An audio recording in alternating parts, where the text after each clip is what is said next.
Okay, so lesson three now. So lesson three, we're going to kind of just continue on from where we left off yesterday. There's some new lesson notes today, but also you'll need to access the notes from lesson two in order to help you with the examples and with the cool down today. So first, let's take a look at our new lesson notes for today. And this has to do with how we determine where each function, trig function is positive. So we have this saying here: all students take calculus, and what that each first letter stands for, where a trig function is positive. So you can see here the A is for all.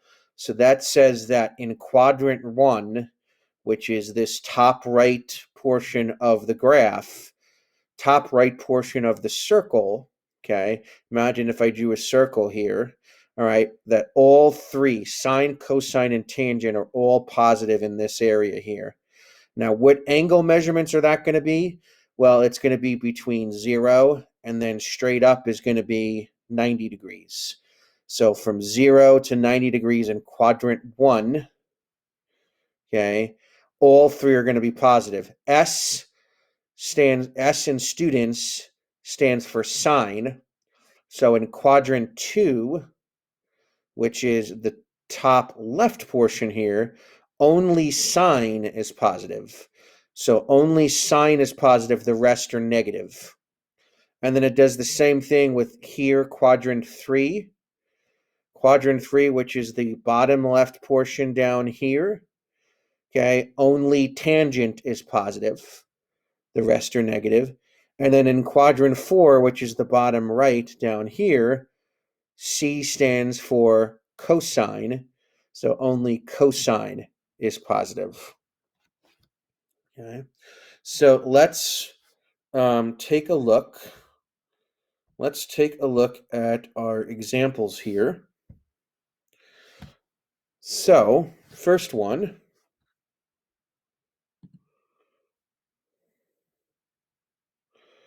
Okay. So consider the above unit circle centered at the origin. Okay, label point A on the circle such that the angle is 120 degrees. So we know that this is going to be 0 degrees. I know that this is 90 degrees. This is going to be 180 degrees. This is going to be 270. And then when we get back to the beginning, that's 360 degrees. So 120 degrees is going to be somewhere in here. So we're going to say about there. So we're going to label that point A. So this angle here is approximately 120 degrees. So that's all we had to do for number one. Okay. Number two, find the coordinates of point A. So to find the coordinates of point A, I'm going to go back to my lesson 2 notes. And if I go back to my lesson 2 notes, you'll notice that because this is a unit circle, the x value is going to be the cosine of the angle, and the y value is going to be the sine of the angle. So in this case, the angle is 120 degrees. So watch what I do here.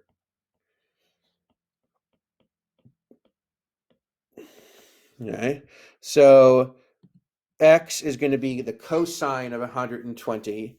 Y is going to be the sine of 120. So to figure out that value, I have to go to a calculator. So I'm going to use Desmos to help me. So I'm going to show you how you can use Desmos to calculate trig functions. Now, whenever you use Desmos, okay, a really important thing you want to do is you want to make sure that the calculator is in degree mode. Okay, if I click on the wrench here, if I click in the wrench, which is the settings for Desmos, okay, notice down here, notice radians is highlighted. Okay, we haven't talked about radians yet, but a radian is another way of measuring an angle, just like a kilometer is a different unit of measurement for distance. A kilometer is different from a mile, which is different than a centimeter, so on and so forth. A radian is simply another unit of measurement for angles. If I don't switch it to degree mode by clicking on degree, if I don't put it in degree mode, whenever I type anything in here, it's going to interpret it as radians instead of degrees. It's going to give me a wrong answer. So the first thing you want to do is you want to click on it so that degrees is highlighted.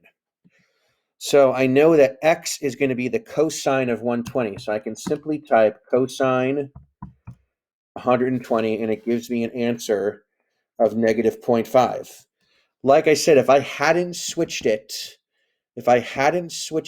to degree mode, it would interpret that as the cosine of 120 radians.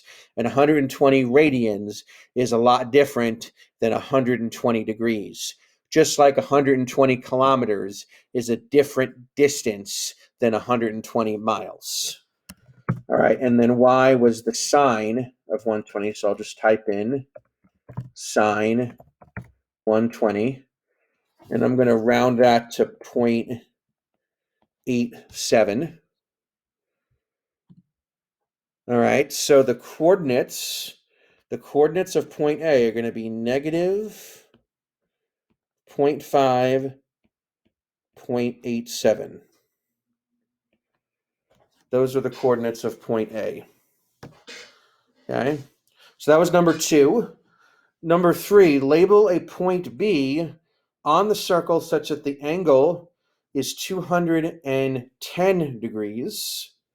Okay, so 210 is going to be somewhere down here because this is 180 and this is 270. So 210 is going to be somewhere in between.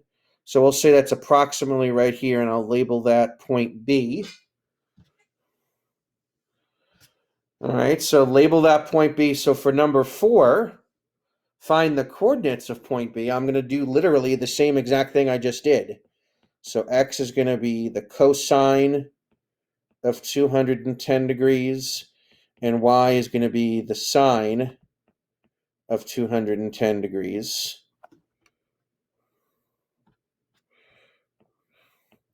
Okay, so I could go to Desmos, and I know it's already in degree mode, so I can switch the 120 to 10 to get the answer.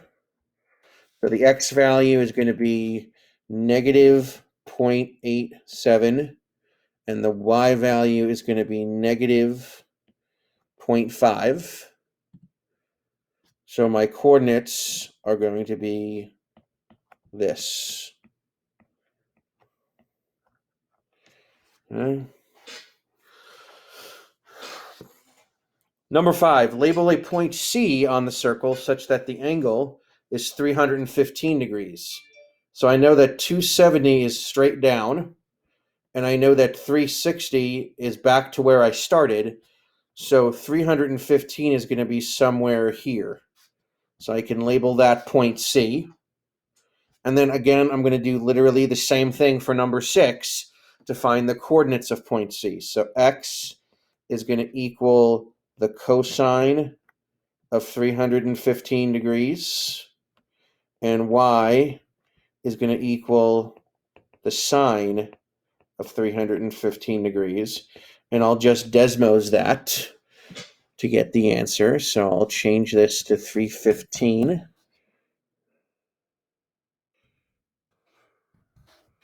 Okay. So my x value is going to be 0.71, and my y value is going to be negative 0.71. So my coordinates will be 0.71, comma, negative 0.71 right here.